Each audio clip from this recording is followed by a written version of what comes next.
सत्य संगति का सबसे पहला गुण बताया है। संगत अगर बुरे इंसानों की करते हो तो बुरी आदतें बन जाती हैं। अगर महापुरुषों का संग करते हो तो बुरी आदत छूट के अच्छे गुण आप में संग्रह होने शुरू होते हैं। तो ये तो जितना भी सत्संग मिले, जहाँ कहीं भी मिले, क्योंकि सत्संग सब अच्छे होते हैं। जहाँ प्रभु का नाम का गुणगान होता है, बुराइयों को त्यागने की बातें होती हैं, अच्छे गुणों को अपनाने के लिए प्रेरित किया जाता है। अभी पलटू साहब के शब्द में भी यही बात थी। बहुत अच्छी संतों की बात का निर्णय करना तो कहाँ हमारे बस की बात है, लेकिन फिर भी थोड़ा बहुत जो संतों की बात को समझ जाते हैं, उसको अपना लेते हैं, तो उनका जीवन ही बदल जाता है। पलटू साहब कहते हैं, बताने वाला, कहने वाला, समझाने वाला, उपदेश करने वाला कैसा भी क्यों ना हो, लेकिन जब कोई अपनाना ही नहीं चाहेगा तो उसको फायदा उससे नहीं हो सकता। और इसी बात को उन्होंने कहा कि पलटू पारस क्या करे जब लोहा खोटा होए। खोटा होने का मतलब, मैं एक बात कहा करता हूं कि इंसान कोई भी बुरा नहीं है। इंसान बुरा नहीं है, इंसान तो उसमें सब गुण हैं, लेकिन अगर बुरी आदतें होगी उसमें तो वो बुराइयां उसको बुरा बना देती हैं। अच्छे गुण उसमें आ गए तो उसको अच्छा बना देती हैं। इंसान तो वही है, लेकिन अपने गुण और दुर्गुण के कारण वो भला और बुरा बन जाता है। उसके लिए जिस प्रकार से परमात्मा या बारिश कहो, संतों का सत्संग कहो, सब लोगों के लिए समान रूप से होता है कि जीव उसको अपना के अपना कल्याण करे।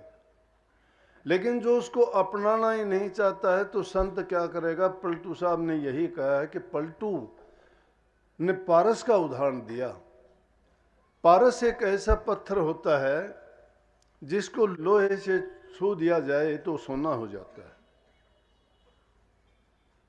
संतों ने तो इसको और भी अच्छे ढंग से कह दिया कि पारस को गुरु के समान नहीं मानते। उन्होंने कहा कि लेकिन जब लोहा ही खराब होगा तो पारस पत्थर क्या करेगा? उसको सोना कैसे बना देगा? इसी प्रकार से जो इंसान कोई सुधरना ही नहीं चाहता है तो संत उसको कैसे सुधार देंगे? लेकिन कबीर साहब ने इस बात को दूसरे अक्षरों में कहा है। वो कहते हैं कि गुरु में और पारस में यही अंतरो जान, वो लोहा कंचन करे गुरु कर ले आप समान। पारस पत्थर में तो दो गुण होते हैं पारस मणि में, कि अगर उसको घर में रखते हैं अंधेरे में भी उसमें चमक होती है, और लोहे छू जाए तो उसका सोना बना देती है। लेकिन कबीर साहब ने कहा है कि गुरु की बराबरी उसके बराबर नहीं लगानी चाहिए। गुरु जो चीज है उसका तो वर्णन करना ही बड़ा कठिन है। महापुरुषों ने क्या फरमाया है कि तीर्थ गए तो एक फल, और संत मिले फल चार। संत मिलने से तीर्थ गए तो एक फल, और गुरु संत मिले फल चार, और सतगुरु अगर मिल जाता तो उसके अनेक फल कहे कबीर विचार।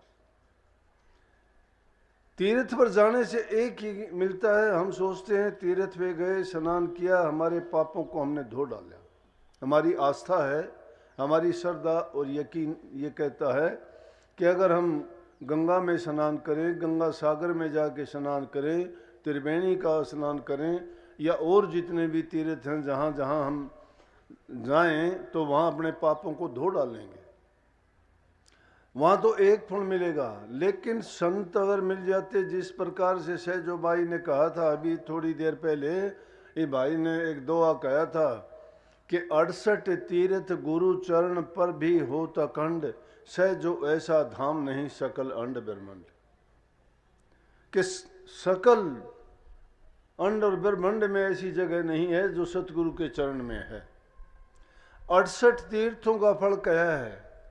68 तीर्थों का फल क्यों कहा गया है कि अलग अलग तीर्थों पर जाओगे, अगर एक ही जगह उस गुरु को मान के उनके ज्ञान से उनके उपदेश को अगर हम अपना लेंगे और उनके अनुसार चलेंगे तो हमारा जीवन सफल हो जाएगा। 68 क्या मैं कहता हूँ हजारों तीर्थों का फल वहाँ मिलता है। तो और पर भी होता अखंड का मतलब वहाँ तो जब भी जाओगे तुम्हें हर प्रकार से सुख ही सुख है, लाभ ही लाभ है, गुण ही गुण है, उसमें किसी प्रकार का आपके लिए कोई कमी नहीं है। पर भी होने का मतलब है कि वो हर प्रकार से तुम्हारे अंधकार को, अज्ञान को, भ्रमों को मिटा देगा। पर भी होने का मतलब है सूर्य उदय होने को पर भी कहते हैं, और वो प्रभु का टाइम जो होता है उसको सबसे उत्तम मानते हैं, क्योंकि रात के अंधेरे के बीत जाने के बाद पुनः जो प्रकाश दिखाई देता है तो उसको देख के दिलों में उमंग होती है, क्योंकि प्रकाश के बिना कोई भी जीव का जीवन संभव नहीं है। तो उसको प्रभु कहा है सबसे उत्तम समय कहा है। संतों ने तो उसको भजन के लिए, प्रभु को याद करने के लिए, और जो भी भक्ति में लगे हुए लोग हैं उसको ब्रह्म मुहूर्त का नाम देके उस वक्त में अपने ध्यान को जब लगाते हैं तो मन की वृत्ति एकाग्र बहुत शीघ्र होती है। तो इसलिए कहा है कि उन तीर्थों पर जाने से जो फल मिलता है वो गुरु के चरणों में सहज में ही मिल जाता है सब कुछ। तो कहा कि गुरु और पारस में अंतर है। पारस पत्थर तो सिर्फ लोहे को सोना बना सकता है, अगर उसमें भी पलटू साहब कहते खोट होगा तो सोना नहीं बन सकता, अगर लोहे में भी खोट होगा तो भी सोना नहीं बन सकता। इसी प्रकार से अगर शिष्य भी गुरु से पर्दा रख लेता है या गुरु की बात को अपनाता नहीं है तो उसका शिष्य का खोट माना जाएगा, तो वो भी उसी प्रकार से नहीं बदल सकता जैसे पलटू साहब ने कहा है। तो कबीर साहब तो कहते हैं कि गुरु शिष्य को वैसा ही बना देगा जैसा आप है। उसमें ये अंतर क्यों है कि वो जड़ चीज है, गुरु चेतन है।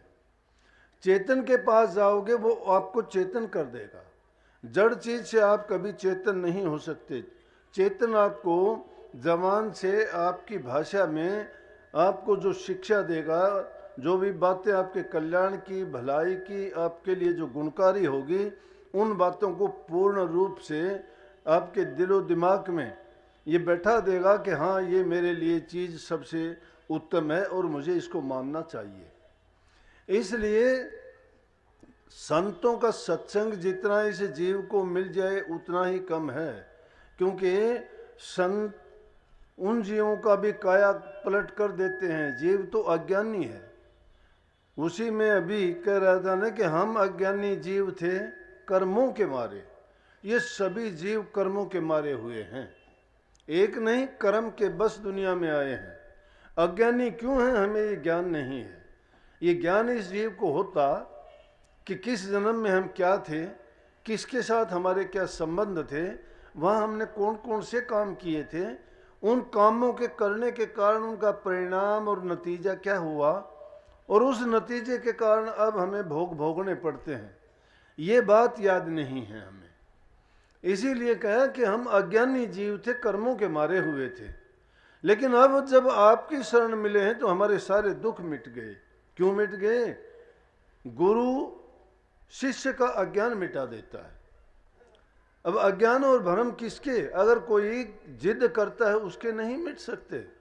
जो अपने दिल को खोल के जाता है और सही मायने में ये चाहता है कि मेरा कल्याण हो, और जो चीज़ उसको बताई जाती है उस पर पूर्ण रूप से विश्वास यकीन करके अगर वो काम करता है तो निश्चित रूप से उनके सब भ्रम निकल जाते हैं। परंतु उसके लिए शर्तें हैं। हमारे हिंदुस्तान में धर्म के प्रति जो लोगों की आस्था है दुनिया में कहीं भी नहीं है।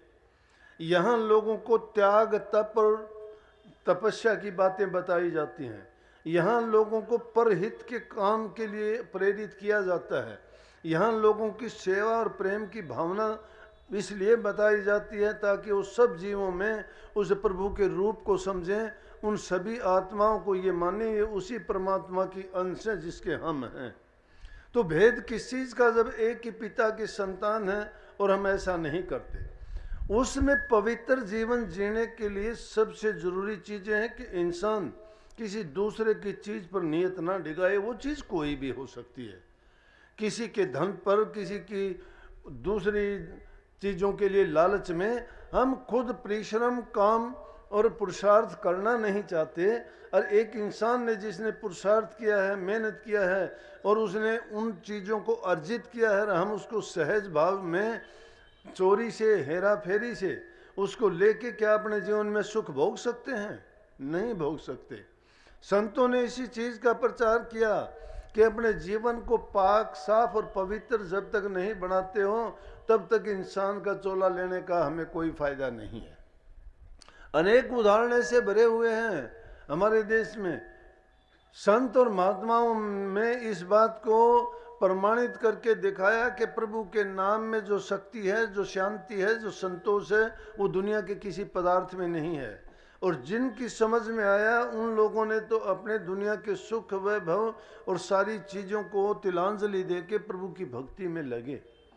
अगर उन्होंने दुनियादारी के काम में भी रहे तो वहाँ भी उन्होंने ईमानदारी, सच्चाई और प्रभु को समक्ष रख के, जो मालिक को हमेशा अपने सामने रख के काम करता है, वो गलती नहीं कर सकता, वो डरता है।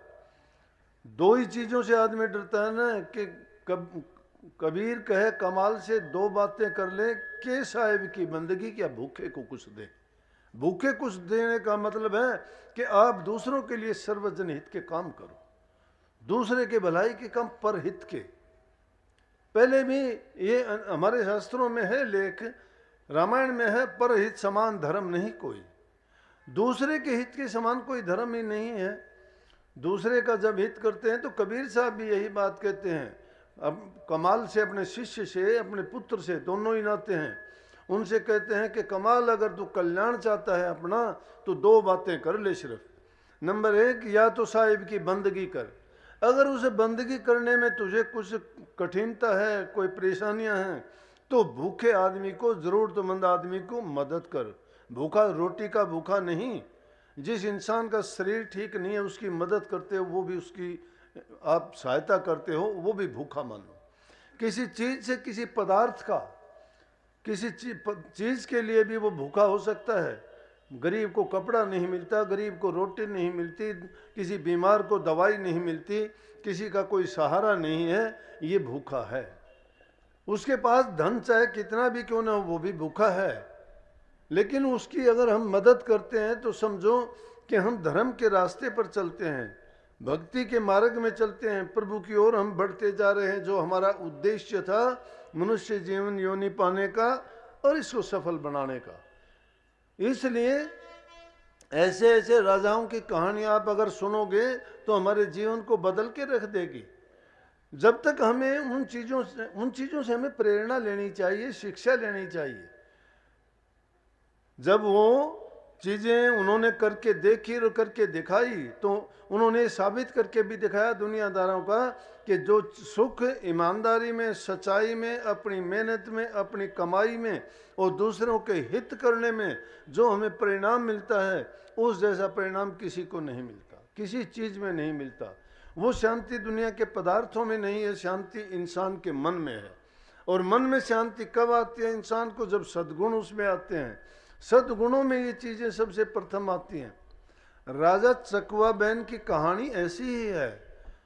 हमारे देश में ही राजा चकवा बैन का नाम उन महान राजाओं में लिया जाता है जो त्यागी थे, अपने हाथ से, मेहनत से अपना कमा के खुद खाते थे। राजा होते हुए खजाने का एक पैसा भी अपने लिए प्रयोग नहीं करते थे। खेती करके उसमें जो अन्न पैदा होता था उसी से रोटी, उसी से सब्जी, उसी से अपने कपड़े पहनते थे। राजा महाराजाओं का नाम सुनते ही हमें ये मन में ख्याल आता है कि बड़े शान शौकत से रहते होंगे, नौकर चाकर उनके काम करते होंगे, उनके तो बड़ी इज्जत होगी, ये होगा। लेकिन नहीं, ऐसे राजा हुए हैं कि उनकी अगर बात देखोगे तो राजा शिवी जैसे, जिसने अपने शरीर का ही दान कर दिया था, राजा हरिश्चंद्र जैसे जो धर्म के लिए अपनी पत्नी और बेटे को भी अपने से अलग कर दिया, बल्कि उनको जो जो कहानी आप सुनो तो आप सुन नहीं सकते, इतनी उसमें दया उमड़ती है। ऐसा त्याग उन्होंने किया जिन्होंने उस धर्म को अपनाया, धर्म को माना। जब तक ये चीज़ें हमारे दिलो दिमाग में नहीं आती हैं और हम उनको अच्छे गुणों को नहीं अपनाते हैं, तब तक धर्म के रास्ते पर कहाँ हैं। अब धर्म के ठेकेदार बने बैठे हैं हम। हमने भी राधा स्वामी नाम लिया है, आप भी गुरु के भगत हो, लेकिन कितने दिल साफ हैं हमारे।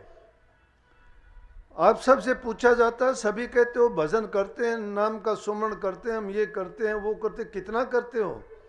कितनी द्वेष ईर्ष्या निंदा भरी हुई है। तुम अपने घरों में प्यार प्रेम शांति नहीं रख सकते, तुम्हारे दिलों से चोरी की भावना नहीं गई आज तक।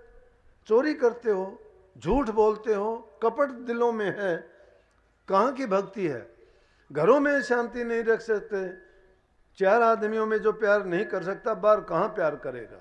बूढ़े बुजुर्ग माँ बाप की जो सेवा नहीं कर सकता वो कहाँ पर हित के काम करेगा?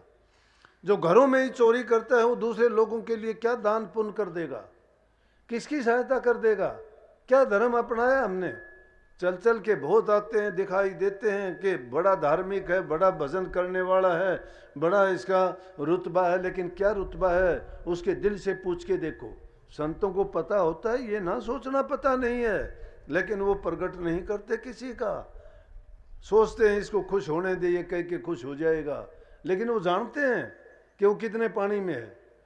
परंतु क्या लेना देना, अगर उसको प्रकट कर देंगे वो जैसा है वैसा भी टूट जाएगा, वो बिल्कुल छोड़ जाएगा। टेक पुरानी जिनकी बंधी हुई है वो टेक ही नहीं छोड़ सकते। लेकिन ऐसी बातें सुन के तो कम से कम इंसान बुद्धिजीवी है, अकल है, समझ है, ज्ञान है, विवेक है, उसको ये तो सोचना चाहिए मेरा हित और मेरा लाभ किस चीज़ में है। और उनको सुन के भी जो अपने जीवन को नहीं बदल सकता, तो धिक्कार है ऐसे इंसान के जीवन को पाके और फिर किसी गुरु या धर्म से बंध के भी जो अपना सुधार नहीं कर पाया, तो उसने जीवन में क्या कमाया, क्या क्यों आया और क्यों उसने ये अपना वक्त खो दिया। तो मैंने राजा चकवा बहन का नाम लिया था, अपने हाथ से मेहनत करते, ढेकड़ी से पानी निकालते थे, थोड़ी बहुत जमीन के उसी में खेती करके अनाज। तो एक टाइम ऐसा आया, रानी भी ऐसी थी उनकी, जहाँ ऐसे आदमी होते हैं उनके साथ लगने वालों को भी वो सुधार देते हैं। कहते हैं ना कि एक दूसरे को देख के इंसान रंग बदलता है, खरबूजे को देख के खरबूजा बदलता है ना, वो यही बात है। वो संग का असर होता है, जैसे का संग करोगे कमोबेश उसमें उसका गुण आता चला जाता है। इतना भी देख लो, अगर चंदन के बाग में, चंदन के पेड़ों के बीच में आख ढाक और फलस के भी पेड़ खड़े हों, तो उनमें भी अगर देखोगे तो चंदन की खुशबू हो जाती है। उनमें चंदन की खुशबू होने का कारण, क्योंकि चंदन में जो खुशबू है उनका संग करने के कारण उनका असर उसमें आ जाता है।